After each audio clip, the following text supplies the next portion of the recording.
राम राम राम हरे हरे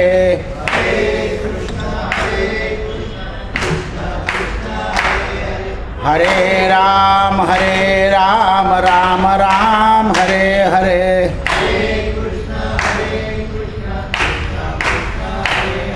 हरे राम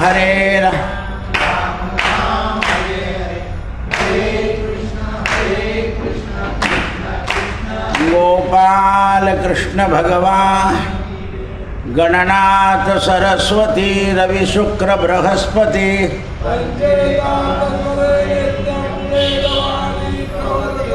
विनायकं गुरुं भानु सरस्वती प्रणदादौ सर्वकार्यार्थं मातृदेव भव आचार्य देव भव सर्वेभ्यो ब्राह्मणेभ्यो गोपाल कृष्ण लोकाभिरामं रणरंगधीरं कारुण्यरूपं करुणाकरंतं मनोजवं मारुततुल्यवेगं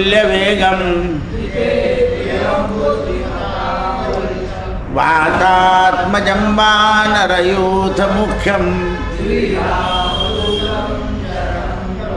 कृष्णाय वासुदेवाय प्रणतक्लेशनाशाय गोविंदाय अत्रिपुत्रो महातेजो दत्तात्रेय महामुनि वाराणस्यां भैरवदेव संसार भयनाशनम्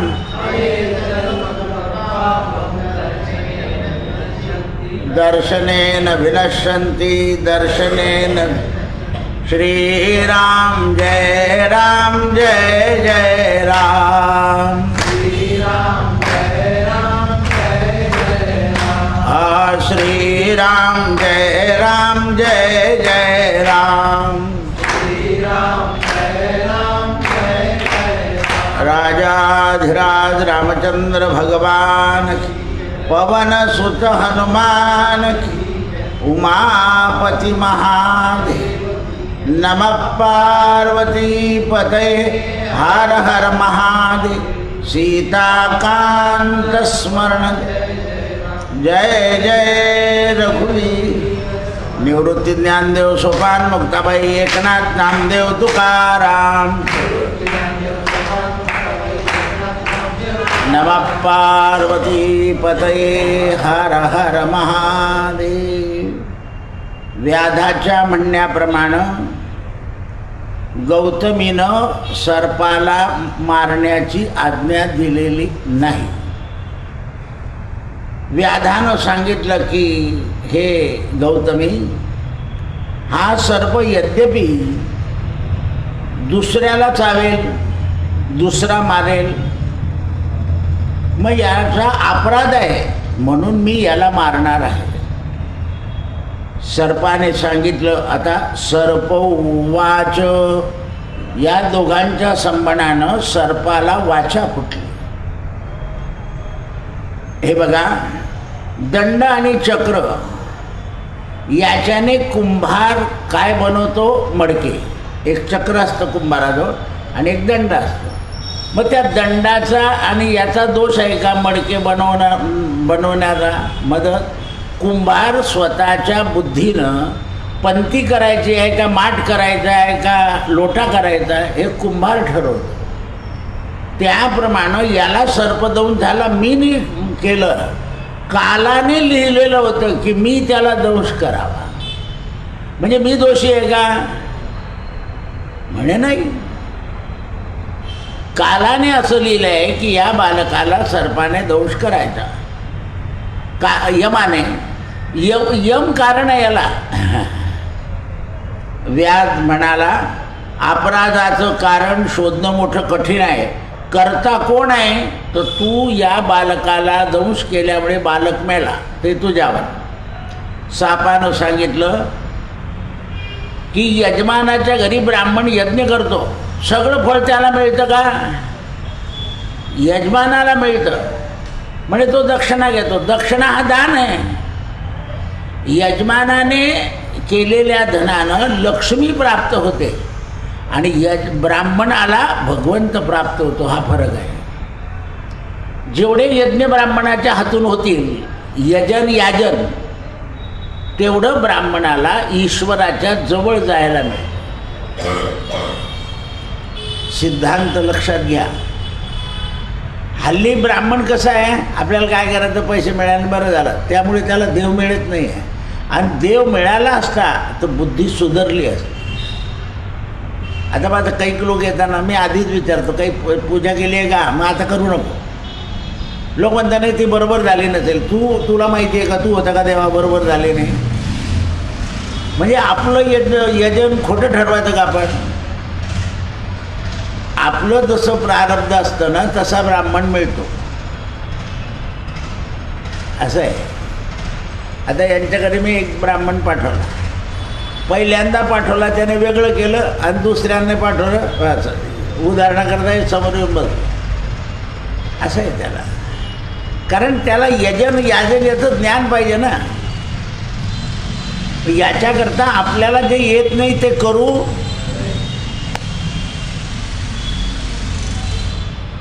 घड्याळ दुरुस्तीवाल्याकडे गेले ना, तो 2-3दा फिरवतो, त्याने पेट्रोलमध्ये टाकलेलं असतं. ते जितके दिवस पेट्रोलमध्ये राहतं तेवढा तो मळ पेट्रोलने निघून द्यायचा, नालगी देऊन देतो. देऊन दिले पाहिजे, तू पैसे घे. पण तो काय म्हणतो, 2 पार्ट टाकले. आता आपल्याला समजत नाही काही नाही.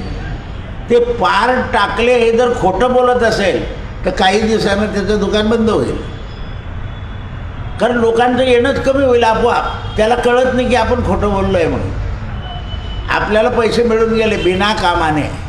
बिना कामाने जे द्रव्य येतं ना ते दुर्बुद्धी करतं.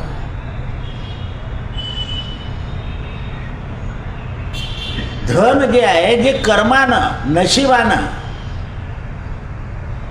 पहा तुम्ही 2 शेतकरी माल टाकता, एका शेतकऱ्याला भाव चांगला मिळतो, दुसऱ्याला मिळत नाही. कारण याच्या लिलावाच्या वेळा 12 व्यापारी आले असताना हा 2च व्यापारी असतात याच्या वेळा. ते लोट लाटून घेतात. एकाच गावातले, एकाच गल्लीतले, एकाच शेताच्या जवळचे, पण भाव वेगळा मिळून गेला. खरं तुझी काय भाव गेले? अरे मी तर त्याच दिवशी टाकलं होतं. म्हणलं याच्या वेळा 12 व्यापारी आले, त्यामुळे तो ओढा. याच्या वेळा 2च व्यापारी आले. कर्माचं फळ आहे माणसाला. आता तर फुलं फेकून गेले या दिवाळीला बिचारे. ढीकच्या ढीक नेऊन करतील काय घरी? करता आलं असतं त्यांना, ते सगळे फुलं खतामध्ये टाकून द्यायचे. पण दारिद्र्याची बुद्धी चालत नाही. दारिद्र्याची बुद्धी चालत नाही, असं आहे. त्याला दारिद्र्य म्हणतात. आणि त्याला एक नवीन नाव आहे, कर्मदारिद्री. कर्मदरिद्री. पहा तुम्ही, बऱ्याच लोक घरात स्वयंपाक करून ठेवतात आणि मग 2-4 तासाने खाता. दरिद्री येते. म्हणजे ताजं अन्न झालेलं सुद्धा शेतकरी काय म्हणतो, टाक भाकर आण. तो कर्मदरिद्री, कारण तो कर्म करतो ना. कर्मदरिद्री जी आहेत, आता तर नवीन फॅशन निघाली, बाहेर स्वयंपाक करून घेतात मग आंघोळ करतात.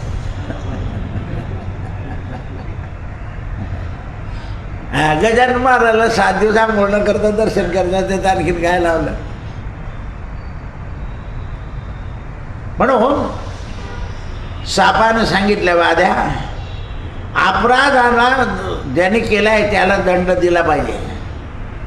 मी मृत्यूला कारण नाही. भीष्म पितामह म्हणतात, राजा मृत्यूची प्रेरणा झाल्यामुळे यांच्या समोर मृत्यू येऊन उभा राहिला. हो, ते लिहिलेलं होतं की याला सर्पदंश करायचा, म्हणून मी गेलं. मी नाही गेलं.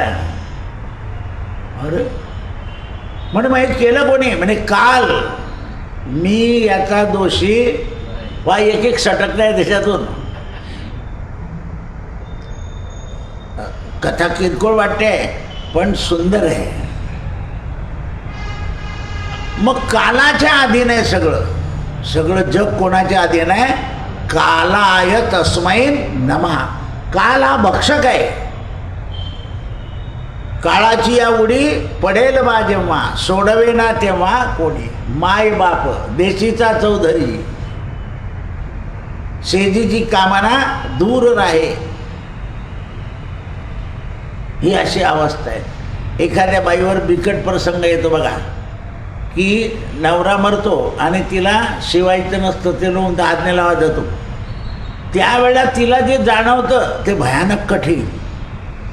शेवटचं काहीच करता येत नाही. श्राद्धाच्या दिवशी बाई बाजूला बसून जाते, पिंडावर अक्षर टाकता येत नाही.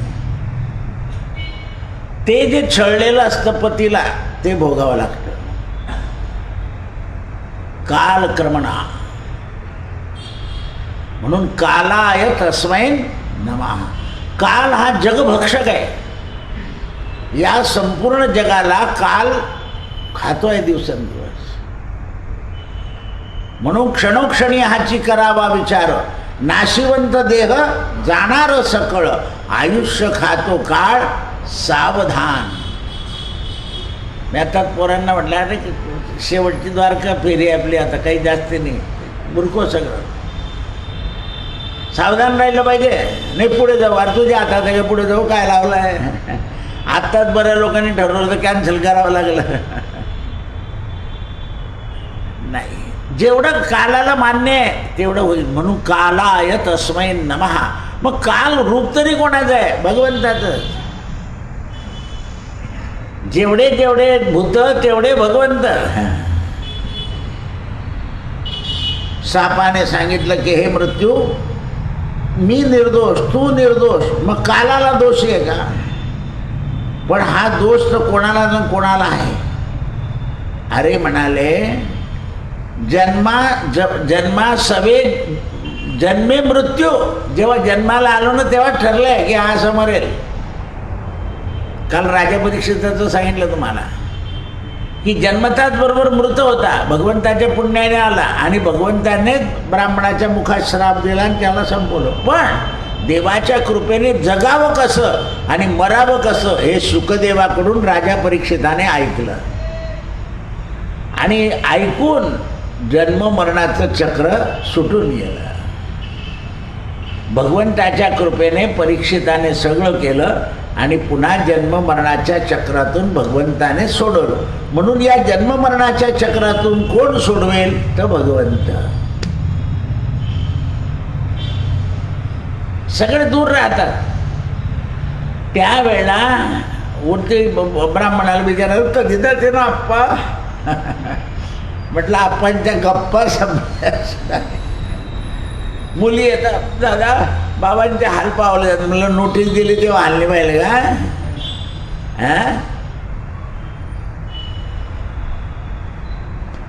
ज्याच्या नशिबामध्ये द्रव्य नसतं ना त्याला सुद्धा पैसे आले की वाटून द्यायची बुद्धी होते. एका ठिकाणी 4 भाऊ होते. 4ही भाऊ पंतू होईपर्यंत एकत्र राहिले. सगळी शेती कमाने मोठ्या भावाच्या नावावर होती. काय करायचं आहे? मग पोरं मागे लागले. तर ज्याने 4 भावांच्या नावावर उतरवायची होती तेव्हा काही असा कायदा नव्हता. आता जसं आहे किंवा सगळ्यांच्या नावावर उतरवायची, तेव्हा तसं नव्हतं. तलाट्याला सांगितलं की काम होऊन जाय. तर मग पोरं म्हणे, बाबा आता आमचं तुमच्या नावावर का बरं करता? मोठ्या बाबाच्या नावावरून आमच्याच नावावर करून द्या आणि डायरेक्ट डबल खर्च करायला पाहिजे. आता हे तर व्यवहाराने बुद्धीला पट्ट माणसाला बरोबर आहे. पण ते 3 भाऊ जे होते त्यांच्या नशिबात धन नव्हतं, त्यामुळे मोठ्या बाबाचं पोरांवर येऊन गेलं आणि हे तिन्हीची तिन्ही कंगाल. नाव लागलं नाही 7-12ला. नशिबात शेती जात होते, शेती करत होते, पण त्यांच्या नशिबी ते. म्हणून सरकारने काय कायदा केला माहिती आहे का? ज्याच्या घराण्यामध्ये ज्याच्या बापाच्या आईच्या नावावर शेती असेल त्यालाच शेती घेता येते असा कायदा करून टाकला आहे. मग आता लोक काय करतात? बायकोच्या बापाच्या नावावर आहे ना, मग तिच्या नावावर घे. काही लोकांना घेता येत नाही ते. मग बायकोच्या बापाचा नातकीच्या बापाच्या नावावर होती, मग तिच्या नावावर घेता येते. पण ज्यांच्या नावावर नाही त्यांना नाही घेता येत. त्यामुळे मध्ये काय झालं, सगळ्या शेत्या परत श्रीमंतांकडे आल्या. गरिबांकडे त्या पैसे मिळाले त्यांनी विकून टाकले त्या. आणि मग त्यांच्याकरता सरकारला पुन्हा संजय निराधार योजना करावी लागली. निराधार झाले ते, होतं ते गेलं. म्हणून पूर्वीचे लोक सगळं विकायचे पण शेत विकायचे नाही. शेती विकली गेली की माय विकली असं म्हणायचं. आता काही राहिलं नाही. म्हणून काही लोक इकडची विकतात आणि दुसऱ्या गावाला घेऊन ठेवतात. नाही रे राहू दे पडू दे. म्हणून त्यावेळेस मृत्यू म्हणाला व्याधा, मी माझ्या स्वाधीन नाही, मी कालाच्या अधीन आहे. मी फक्त हुकूम बजावतो बस. यदि तुझं म्हणणं असं असेल तर मला हुकूम तर बजवावा लागेल. अशा प्रकारे चारींचा संवाद चालू होता. मृत्यूनं लक्ष दिलं आणि त्याने सांगितलं की या सगळ्या गोष्टीला काल कारण आहे, म्हणून कालाय तस्मै नमः. आपल्याकडे सुद्धा ज्या घटना घडतात ना त्या अशाच घडतात. पहा तुम्ही, आता कोणी मंत्र्याने दम दिला म्हणून ती डॉक्टर मरून गेली, अमुक झालं. कोणी ते काम येत नव्हतं, बेलवचं म्हणून त्याने आत्महत्या करून टाकली. निमित्त झालं. काय झालं? निमित्त झालं.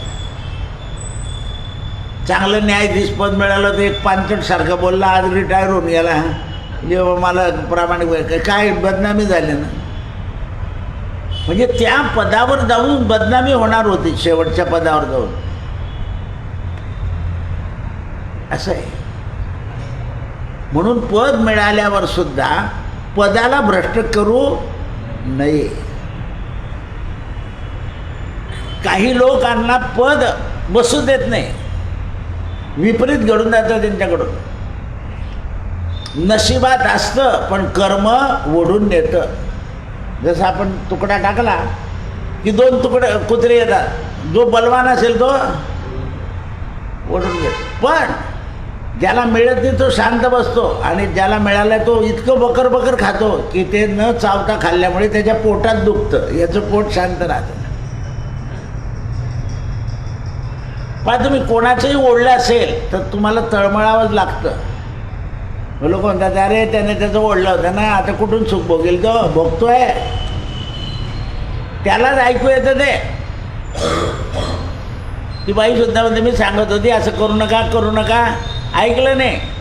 बाई पण बोलते शेवटी, कारण ते हाल तिच्याकडून पावले जात नाही. भीष्म पितामह म्हणाले, धर्मराजा, तदनंतर काल, मृत्यू आणि सर्प हे जसेचे तसे आले तसे निघून गेले. अर्जुना, गौतमी ब्राह्मणीचा शोक दूर झाला. धर्मराजा, हे उपाख्यान तुला सांगितलं. तिला कळालं की कालानं असंच लिहिलेलं होतं की आपला पुत्र सर्पाच्या दंशाने मरणार. मग शास्त्रानं, वेदानं काय केलं, जे सर्पदंशाने मेले, पूर्वी साप चावला की जाळत नव्हते, पुरून द्यायचे. आता जाळावर लागतं. तर सर्पदंशाकरता नारायण बळी नावाचा विधी आहे, 11व्या दिवशी करावा लागतो. मग ब्राह्मण लोक काय करतात की माणसाच्या हातून कृताकृत पाप झालेलं जास्त, म्हणून 11व्या दिवशी असे 4 कलश मांडतात, त्याच्यावर प्रतिमा ठेवतात. आणि कोणी जाओ तर त्याचं कर्म नारायण बली देऊन करतात. नारायण नागबली वेगळा आणि नुसता नारायण बली वेगळा. कारण नारायणाच्या पूजेनं सगळ्या कर्माचे दोष नष्ट पावतात. म्हणून संत काय म्हणतात, विष्णू सहस्रनाम म्हणत जा. यस्य स्मरण मात्रेण जन्म संसार बंधनात. आता तुम्हाला नाही वाचता येत ना, मोबाईलवर लावून द्यायचं, ऐकायचं. कारण ते जे स्वरबद्ध म्हणतात, विष्णू विष्णू षटकारो भूत भव्य भवत प्रभू, त्याचे स्वर कानात गेल्यानंतर आपल्या शरीरामध्ये आनंद लहरी निर्माण होता. विष्णू सहस्रनामाच्या वाचताना आपलं पाठ जरी झालं तर आपण असं करत करत असतो, पण ऐकणं मात्र, म्हणून शुभालक्ष्मीला त्या विष्णू सहस्रनामाच्या स्वरामुळे भारतरत्न पदवी मिळाली होती. ती घ्यायला जात नव्हती. म्हणे का, माझ्या पती जिवंत असताना जर मला मिळाली असती तर खूप मला आनंद झाला होता, कारण ते गेले होते, त्यामुळे तिने लक्ष नाही दिलं. आणि ते भारतरत्नाची जी रक्कम मिळाली ना, ती तिरुपतीला बालाजीला देऊन टाकली सगळं. कारण ज्याच्या नामानं मला हा पुरस्कार मिळाला, त्या पुरस्काराचं धन त्याच देवाला समर्पण.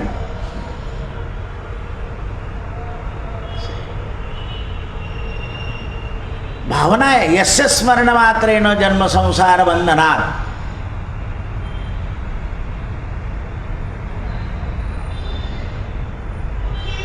जे लोक नारायणाला स्मरण करतात आणि आपलं जवळचं धन नारायणाला देऊन टाकतात,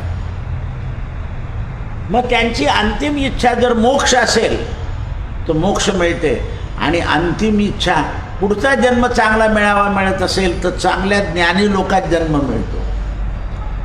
भीष्मा, गौतमी ब्राह्मणीचा शोक दूर झाला, हे उपाख्यान तुला शांती धारण करण्याकरता पडलं. हे जे मारले गेले, आता यांच्या नावाने रडत बसू, कारण धर्मराजाचे पुत्रही मारले गेले त्या युद्धात. कोणी मारले? अश्वत्थाम्याने. लोक म्हणतात एवढं चांगले वागतात, मग त्यांच्या घरी असं काबरं घडलं, हे आपले नथू भाऊ असं शोधून काढता. म्हणून आम्ही काही करत नाही, तर देव बी नको काही नको, एन्जॉय करतो. असं आहे ते जे आहे ते असं आहे. कारण त्यांना तेवढंच पाहिजे असतं. वैशंपायन म्हणतात, भीष्म पितामहांचं ज्ञान ऐकल्यावर धर्मराजाची चिंता नष्ट होऊन गेली आणि पुन्हा धर्मराजाने प्रश्न केला. आता कोणतं पर्व चाललं आहे? अनुशासन पर्व. धर्मराजानं विचारलं, पितामह, गृहस्थाने धर्माचा आश्रय केल्यानंतर मृत्यूवर विजय कसा मिळेल? आता हे सगळं तत्त्वज्ञान झालं, पण संसारी माणसाला मृत्यूवर विजय कसा मिळवता येईल? तेव्हा भीष्म पितामह म्हणतात, धर्मराजा, हे ऐकल्यावर आपला मृत्यू कसा येणार आहे याचा विचार करायचा नाही. या कथानकानं मृत्यूचं भय दूर का झालं तुझं? कसं येणार आहे, काय येणार आहे? तर समर्थांचे एक भाऊ होते, ज्यांना श्रेष्ठ गंगाधर पंत असं म्हणायचं. त्यांना जाण्यापूर्वी असं विचार यायचा मनात, मरण स्वदेशी या परदेशी. तर एकदा काय झालं, ते थकले होते. थकले असताना त्यांच्या एका शिष्याच्या मुलाचं लग्न होतं, आणि त्या शिष्याने असा घाट घातला, कारण हे गावाच्या बाहेर पडायला तयार नाही, मंदिराच्या बाहेर पडायला तयार नाही. तुम्ही माझ्या मुलाच्या लग्नाला आलेच पाहिजे, नाही तर लग्नच लावणार नाही. शेवटी जाम गावापासून पुढे गावात बैलगाडीत जायचं होतं. हे बैलगाडीत गेले, लग्न लागलं, आणि परत येताना इकडे जामगाव आणि इकडे ते गाव, मध्येच मरण आलं. आली परिस्थिती, खाली उतरले, गाडी सोडली, गोदावरीमध्ये स्नान केलं, आसन घातलं, संपलं. मध्ये त्या नंदुरबारला तो मुसलमान कीर्तनकार चालू कीर्तन, त्याने मस्त अभंग घेतला होता, आणि हे बाकीच्या लोकांना काही वाटलं नाही, काय गंमत करतोय, काय गंमत करतोय, संपून गेला. ज्याच्याकरता मोठमोठे विद्वान अट्टहास करता, कीर्तन करताना मृत्यू यावं, पण ते यवना आला, बाकी त्यांना नाही आला. म्हणून प्रवचनकार आणि कीर्तनकार हे तब्येत बरी नसली तरी प्रवचन का करतात? तर त्यांना वाटतं याच्यात जावं, पण लिहिलेलं वेगळं असतं. इच्छा असेल तर मार्ग दिसेल, ही गोष्ट खरी आहे, इंग्रजी म्हणाप्रमाणे. पण इच्छा आपल्या हातात नाही, ईश्वर इच्छा असते. मग तुम्ही चांगल्या घरातले पोरं कधीच जात नाही, पोहाला जाता पोहाला बुडून जातात. एका घरातले तिन्ही गेले.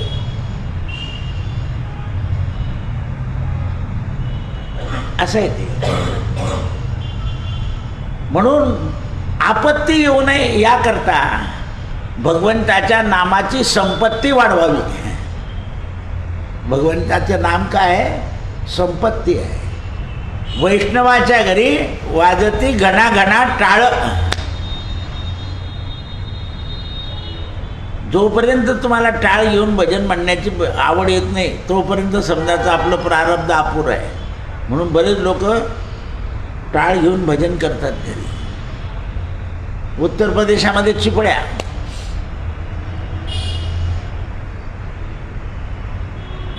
त्या राजस्थानला गेलो आम्ही, तर श्रीनाथजीच्या मंदिरामध्ये सगळे दर्शन करत होते आणि त्याच्यासमोर एक म्हातारा ब्राह्मण भागवत घेऊन बसला होता. त्याच्याजवळ जायचं आणि आपल्याला जी कथा ते सांगायचं. मी गेलो, हे म्हणे गर्दीने म्हटलं तुम्ही करा दर्शन. त्या ब्राह्मणाला म्हटलं मला सुदामाची कथा ऐकायची. आता त्याला माहीत नाही मी कथा वाचक आहे असं, त्याला काय माहिती आहे. त्याने सुदामाची कथा अशी काही मस्त सांगितली तर मला घळघळ रडू यायचं. मी तर स्वतः रडतोच त्यावेळा. त्या कथाकाराने सांगितलं म्हणजे आप ब्राह्मणों को झूठ बोले मेरे से. म्हणजे नहीं भाई, आपके आँखों में जो आंसू आ रहे वो कथा सुनने से नहीं आ रहे, आप कथा वाचक हो. मी म्हटलं नाही. नाही, बाकीचे लोक आले, बरं यांना काही माहीत नाही आमचा संवाद काय चालला आहे. काय म्हणे दादा इतकी गर्दी होती, आता पडदा पडून गेला. मनात म्हटलं की या कथेतच कृष्णाने दर्शन दिलं, प्रेम उचंबळून आलं. कथा तेवढ्या वेळामध्ये त्या कथावाचकानं त्या तिथल्या पुजाऱ्याला फोन केली आणि मग तिकडून 2 माणसं मला घ्यायला आले आणि माझ्याकरता पडदा उघडला आणि मला देवाच्या पायावर डोकं ठेवायला. जर मी तेव्हा दर्शनाला गेलो असतो, त्या कथावाचकाने त्या पूजाला जाणलं, मी भागवतावर पैसे ठेवायला लागलो. तो म्हणे नाही, पहिले दर्शन करो बाद में पैसे करो. मी देवाजवळही ठेवले आणि त्याच्या भागात नाही बोले आपसे प्रेम मिल गया है, पैसे मत रखो. मग म्हणजे आप खडे रहो. त्याचे दोन्ही पाय धरले, पायावर डोकं ठेवलं, त्याने मला असं उचललं आणि श्रीनाथजीच्या मंदिरामध्ये. म्हणून हे येताना हरिओम हे तिकडून दर्शन करून आलेले असतात. मी त्यांच्यातच ते दर्शन करा. आणखीन एक मनुष्य यायचा तिकडून दर्शन करायला, पण तो असं समोर होता त्यामुळे तो बंद होऊन गेला. आठवला ना. हां. तर हे तिकडून आले की समजायचं आपल्याला श्रीनाथजीचं दर्शन, कारण ते एक भावना असते माणसाची. म्हणून समर्थ लिहितात, मना पावना भावना राघवाची, धरी अंतरी सोड चिंता भवाची. ते नाम धरून ठेवा, ते तुमची चिंता बरोबर मिटवेल. भीष्म पितामह म्हणाले, एका गृहस्थाच्या धर्माश्रयानं मृत्यूवर विजय पाहू शकतो. हो, गृहस्थाश्रमी मनुष्यसुद्धा हा मृत्यूवर विजय पाहू शकतो. याच्याविषयी एक प्राचीन इतिहास आहे, त्याचं उदाहरण सांगतो. प्रजापती मनूचा पुत्र ज्याचं नाव इक्ष्वाकू, हा राजा इक्ष्वाकू सूर्यवंशामध्ये जन्माला आला. हा सूर्यासमान तेजस्वी होता. याला 100 पुत्रांना जन्म दिला याने. त्याच्यातले 10 पुत्र दशस्व झाले आणि त्यांनी महिष्मती नगरीमध्ये राज्य स्थापन केलं. हे 10चे 10 धर्मात्मा होते, म्हणजे राजेकुळात जन्माला आले पण धर्मात्मा. आणि सत्य पराक्रमी यांचेही पुत्र धर्मात्मा होते. या भूमंडळावर राजा मंदिरेश्वरासारखा नावाचा राजा प्रसिद्ध कोणी दुसरा झाला नाही. मंदिरेश्वर हा द्यूतमानांचा जन्म झाला म्हणून हा महान तेजस्वी आणि विख्यात सुरवीक नामक पुत्र झाले. सुरविजयापासून दुर्जय, दुर्जयापासून दुर्योधनातकांचा जन्म झाला आणि अश्विनी कुमारा समान कांतिमान झाले. समस्त राजऋषींमध्ये श्रेष्ठ समजायला लागले. त्यांचा पराक्रम इंद्रासारखा होता. संग्रामामध्ये ते कधी मागे हटलेले नाही. ज्याप्रमाणे दशरथ राजा संग्रामात हरले, देव हरून गेले, दशरथ राजाला बोलवलं आणि दशरथ राजानं युद्ध केलं. दशरथ राजा बी देवांपेक्षा सुद्धा दशरथ राजाचा वंश असा होता की मी तुम्हाला आत्ता सांगितलं ना की ती जी जागा आत्तापर्यंत म्हणजे 10 वर्षापूर्वी त्या वंशजांजवळ कागदपत्र होते, त्यांनी सरकारला देऊन टाकले म्हणून निकाल लागला. पण त्या वंशजांनी असं सांगितलं नाही की आम्ही इथे ट्रस्टी येऊ म्हणून, नाही आले. तो रघुवंश आहे. नाही तर त्यांना जर नावावर पाहिजे असते तर कधीचेच त्यांनी ते कागदपत्र देऊन टाकले असते. अजून होते रघुकुल भूषण म्हणून सांगितलं की सत्याचा विजय होतो. आणि आता परवा 25 तारखेला ध्वजा फडकणार आहे. पहा किती म्हणजे किती काळ गेला आणि जोपर्यंत ध्वजा फडकत नाही तोपर्यंत ध्वजा फडकवायची वेळ आली तरी संग्राम उभा आहे डोळ्यासमोर. चारही बाजूला 4 शंकराचार्यांचे नावं दिले. रामानुजाचार्यांचं सुद्धा गेट तयार झालं. काय कल्पना आहे त्या लोकांची. दिव्य असं क्षेत्र नाही होणार आहे. ज्यांचे ज्यांचे घर गेले त्यांना दुकानं असे मिळाले की आयुष्यात कधी झाले नसते. आणि त्या द्वेषापोटी तिथला खासदार पाडून टाकला त्यांनी. कारण लोभा प्रत्येकाच्या मनात लोभच जर आला तर मग अपयश येतं. लोभ निर्लोभ झालं पाहिजे मनुष्य. आणि म्हणून राज्यामध्ये इंद्रानं सुद्धा आपलं वाहन दिलं म्हणून त्यांना काकुस्थ नाव पडलं. रत्न, पशु, धन, धान्य यांच्या राष्ट्रामध्ये कधी कमी पडलं नाही. म्हणजे दशरथ राजाच्या काळामध्ये कोणी दरिद्री नव्हतं, कोणी रोगी नव्हतं. आता पहा तुम्ही जसं जसं हा वाईट काळ येतो ना तसे रोग इतके वाढत आहे. नवीन व्हायरस येतो आणि व्हायरस तयार करताय लोक आणि टाकून देतात लोकांना. आता बा इतकं कीटकनाशक टाकताय की ज्याच्याने दुसरा काही आजार उभा राहतो. तो त्यांनी तपासला की त्याच्यावर दुसरं औषध काढतं, त्याच्यावर दुसरा उभा राहतो. एकातून एक निर्माण होतं. म्हणून गुंतागुंतीचा व्यवहार नको. कारण व्यवहार गुंतागुंतीचा झाला की दुःखच होतं. व्यवहार सरळ झाला पाहिजे. कलियुगात कुठलेच व्यवहार सरळ होत नाही. कुठे काहीतरी राहून जाते गुण. म्हणून पारंगत विद्वान हे दुःखी रोगी कोणी मनुष्य नव्हता.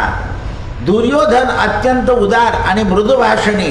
नाव दुर्योधन महाभारतातला नाही, त्याच्या आधीचा.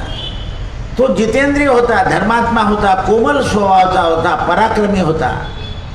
कोणाचीही खोटी प्रशंसा करत नव्हता. समयावर यज्ञ अनुष्ठान करायचा, सत्य बोलायचा, दान द्यायचा, पण कोणाचा अपमान करायचा नाही.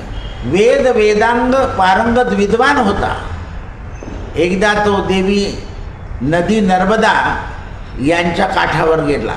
तिथे पुरुष सिंहावर तो आसक्त झाला आणि त्याची पत्नी बनला. दुर्योधनानं त्याच्या गर्भातून एक कमलरोचन कन्या उत्पन्न झाली आणि तिचं नाव सुदर्शना ठेवला. या नावानुसार त्याने रूप व सुदर्शना यांचा पहिला संसार उत्तम सुंदरी म्हणून स्त्री उत्पन्न झाली. राजकुमारी सुदर्शनावर साक्षात अग्निदेव सुद्धा आसक्त होत असे. म्हणजे इतका सुंदर होता की अग्निसुद्धा त्याच्यावर आसक्त व्हायचा. ज्याप्रमाणे दिव्यावर पतंग आसक्त होतो आणि मरतो, आसक्ती ही माणसाची नाश करते. कुठली गोष्टी अति झाली. आता पहा तुम्ही, मुलं त्या आपल्याला चित्र दाखवलं जातं. श्रीमंताची पोरं नवी गाडी घेतात आणि ते गाडीचा अर्ध फाटक उघड आणि मग असं करतात आणि तेवढ्या वेळात कुठेतरी ती गाडी कोलॅप्स होते. गाडीच्या टबावर उभे राहतात आणि तिथे नाचतात, ब्रेक दाबला की पडतात आणि मरतात. हे काय झालं? अति विचित्र गोष्टीला ते हायवेवर असे काही कनेक्शन करतात की ते दाखवतात. इतकी प्रजा उन्मत्त झाली आहे, इतकी प्रजा उन्मत्त झाली आहे. तुम्हाला हे प्रात्यक्षिक दाखवण्याकरता कुठेतरी टेबलावर केलं तर ठीक आहे, रस्त्याने हायवेने करताय. पकडायला गेले तर मंत्र्याचा फोन येतो, सोडून द्या, पोरं आहे ते काय या. अरे पण ते जाऊ द्या, ते दुसऱ्याला घेऊन जातात ना.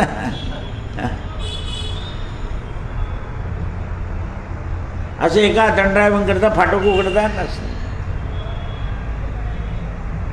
काय आहे ते.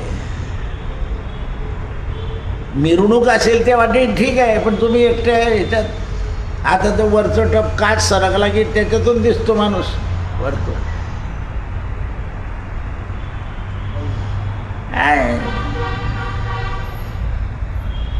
म्हणून त्यावेळेस अग्निदेव आसक्त झाला आणि त्याने ब्राह्मणाचं रूप धारण करून ती कन्या मागितली. राजानं कन्या शुष्क रूपानं भगवान अग्नीला दिली आणि वरदान मागितलं. अग्निदेव म्हणाले, तुझ्या नगर रक्षणाचं मी काम करेल आणि कायम तुझ्याजवळ राहील. अग्नीनं तथास्तु म्हटलं. राजानं त्याच्या प्रार्थनेचा स्वीकार केला आणि आपली महिष्मती नावाची नगरी अग्निदेव अजूनही उपस्थित आहे. दक्षिण दिशेला नेहमी त्यांना विजय मिळतो. हे सहदेवानं त्यांचं दर्शन केलं होतं. तदनंतर राजा दुर्योधनाची कन्या वस्त्र आभूषण विभूषित करून अग्निदेवाला समर्पित केली गेली. ती कन्या अग्निनारायणाला समर्पण केली आणि म्हणून त्या दिवसापासून अग्नीच्या समोर कन्यादान करायचं आहे. म्हणून आधी लग्न लागतं, मग नवरदेव नवरीचा हात एकत्र येतो, त्याला आपण नाडा बांधतो आणि अग्नी पेटवला की तो हात दोघांचा मोकळा करायचा. हातोळा सोडला. काय सोडला? हातोळा. आणि मग मुलाचा हात असा करायचा, त्याची पूजा करायची आणि मुलीच्या वडिलांनी आपल्या मुलीचा हात त्या नवरदेवाच्या हातात द्यायचा. कोणासमोर? अग्नीसमोर, अग्नीच्या समोर. आता अग्नी राहतात नाही लग्नामध्ये, फुलं टाकलेले असतात त्याच्यावर चालतं. ते दोघांच्या मध्ये अग्नी प्रगट करायचा आणि मग अंतरपाठ धरायचा. देव, ब्राह्मण, अग्नी आणि सूर्य म्हणून सूर्यास्त होण्याच्या 8 टाळी लावायची. आता सूर्य गेल्यावर 1.5 तासांनी लग्न, काय 2 तासांनी लग्न लागतं. भैया बजाएगा बाजा. 1.5 महिन्याने नवरी परत. आता काही लोकांना कधी आपण म्हटलं, हे जवळ तुमच्यावर विश्वास आहे बरोबर, महाराज काही गडबड व्हायला, रे भाऊ पोरं इतके वडाळ आहे काय महाराज. असं आहे. हे जे रहस्य सांगितलेलं आहे. म्हणून अग्नीला समर्पित केली. अग्नीनं वैदिक विधानानुसार सुदर्शनाला आपलं पत्नी बनवलं. तिचं रूप, स्वभाव, उत्तम कुल, शरीराचं गठन, अग्निदेव प्रसन्न झाले आणि त्यांनी गर्भाधान संस्कार केला. काही काळाच्या पश्चात गर्भातून एक पुत्र उत्पन्न झाला. त्याचं नावही सुदर्शन ठेवलं गेलं. तो रूपानं चंद्रासमान होता आणि अत्यंत मनोहर होता. म्हणून आपल्याकडे नामकरणाला सुद्धा हवन करतात बारशाच्या दिवशी. प्रत्येक गोष्टीत हवन आहे. अग्नीशिवाय कुठलीही गोष्ट नाही. आपण जे आज तवतवीत दिसतोय ते अग्नीवर अन्न शिजवलं जातं आणि ते आपल्या पोटात जातं. म्हणून अग्नीमुळेच आपण आहे. म्हणून अग्नीमध्ये आपल्याला दूध भात टाकायचं असतं. त्या अग्नीमध्ये दूध भात किंवा तूप भात, तूप पूर्वी नव्हतं म्हणून दूध भात होता. आता तूप अनुकूल आहे, पण ते चांगलं आहे का वाईट आहे काही सांगता येत नाही. म्हणून त्याच्या आहुती द्यायच्या. आता तर लोक वडे बी टाकतात, बाबाला लागते म्हणून ते बी टाकून देतात.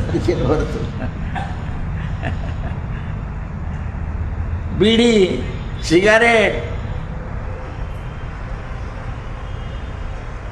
असं आहे ते. अग्नीला हे काही नसतं. अग्नी कशाने प्रदीप्त होतो? तुपाने, बस. भात सात्विक आहे. देवांना सगळं मिळतं पण भात मिळत नाही. म्हणून देव आणि पितर खिरीने तृप्त होतात. म्हणून देवाच्या आणि देवीच्या नैवेद्यात सुद्धा खीर आणि पितरांमध्ये सुद्धा खीर. कृष्णार्पणम. सत्यगुरु राये कृपामद खीर, परिणाई घडली सेवा काही. भोजना मागती तुप पावशेर, पडिला विसर. म्हणून या काय त्वरा झाली.